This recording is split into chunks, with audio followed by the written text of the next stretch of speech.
Raikat Iskandar. Umur saya 7 tahun. Saya mula belajar puasa dengan bapa saya. Umur saya 6 tahun. Puasa penuh tapi ada sekali puasa tak puasa lah sebab tak sahur. Selalu saya sahur, saya suka makan Honey Star. Bulan puasa, saya susahlah kena syuting. Dengan panas-panas macam tu. Kalau syuting puasa, setiap buka puasa saya suka makan cupcake. Masak ayam kicap. Lagi ada star lagi.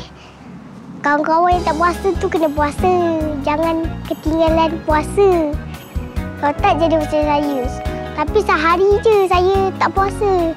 So, kena puasa penuh. Terbaiklah. Saya Raikat Iskandar mengucapkan selamat berpuasa pada kawan semua yang di Astro Ceria. Bye.